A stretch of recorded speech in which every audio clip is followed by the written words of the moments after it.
is the historical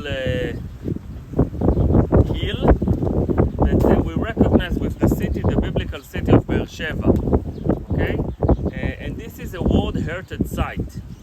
The importance of the finding over here, although they may not look very impressive to the eyes, is really big.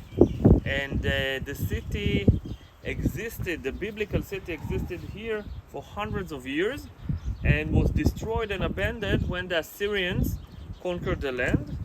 And it took a very long time to rebuild it, maybe 200 years, until it was rebuilt again, but never to the same scale, size of importance that it had in previous biblical times. Okay? The city was very impressive by the standards of the time, with a thick wall of 4 meters in width, which is 12 feet, okay? And a very deep well. In a few minutes, those of you that want will be able to climb a little bit up and look at the surrounding area, and we'll see that the hill is sitting just above a stream that starts over there in the mountains around Hebron, and the Hebron stream is joining several others to make the Beersheba stream. And under the hill, someone was able to dig a well, very deep one, 68 meters in depth. This is the deepest well that we're aware of, to reach the aquifer, to reach the carrying water layers of the ground. There is also a water system very similar to the one that we saw in the city of David. And I mentioned there is one in Megiddo. So we see that in the biblical time, by the Canaanite and later on by the Israelite, the knowledge of building those water systems existed and was practiced in every major and important city. Why is this city important? Because this city protects not only the surrounding area, this city protects the mountains. This is the southern edge of the kingdom of Judea. Everything from here to the south for many years was land of nomads. Okay, and when you want to protect your kingdom of people that practice agriculture on the mountains, you need to make a stand, or to put a stronghold to prevent the tribes from raiding your land.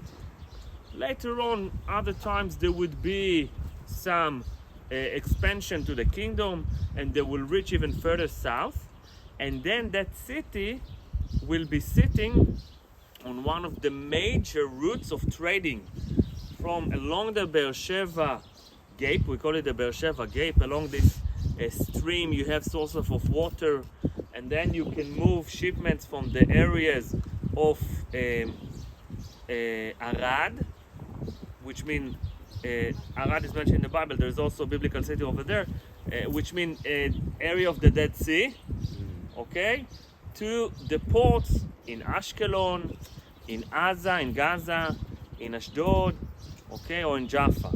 And Beersheba is just on that trading route. So once again, it was very important. But I think personally that most tourists that arrived here, they love to see this thing over there. So what is it? This is an altar. As you easily recognize, the fact that this is altar, and this is a specific type of altar that we're familiar with from the Bible. And we read in the Bible about the altars. We read about the altars in several ways, in several places. One of the things that we read about the altars, that almost every tribe had at least one altar of this type in its territory. Why? Because there were cities that were cities for shelter. Okay, what is a refuge city or sheltered city? It's depending on the translation.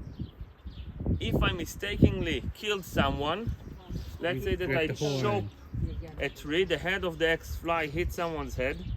In order to prevent vendetta, I can run to the altar in the city. I hold the corners of the horns of the altar, and then the vendetta is removed.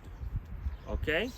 So we read about it. We also read in the Bible that people were making offering and festival and sacrifices in different cities. Until when? The temple. The temple existed. King Solomon built a temple, but then Jeroboam, for example, he built 2 altars. in Bethel and in Dan. Okay, so while the temple existed, there is still altar in used in other location. But we can read in the Bible about two kings that fought it. King Hezekiah, okay, the one from Hezekiah Tunnel, and mostly King Josiah. Okay, both of them spoke strongly against it. And the interesting fact about the altar that was found over here, that by the way present today in Israel Museum as a whole, and this is a replica, that the altar was not found as one piece. It was scattered as different pieces of stone that was stuck in the wall.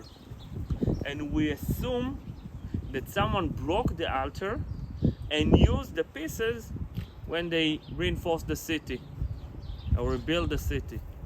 Who would do such a thing? One of those two kings. Okay? Which one of them? It's making sense. It will be King Hezekiah, because after his day the city was destroyed by the Assyrian. Okay, so we believe that we don't know for sure, we believe the original city altar of the city was destroyed because of King Hezekiah's fighting against the altars and the worshipping in under every corner and every tree.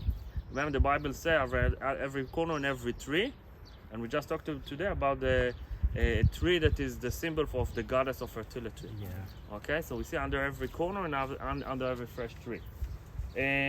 So this is one of the most important things. Let's walk a little bit. We are not going to do the full tour. It's uphill and it's hot, so we are not going to do it. Also, we want to be able to visit Tel Sheva, but I want to see, to look out the lookout and to see maybe the well. Let's see how we feel about it.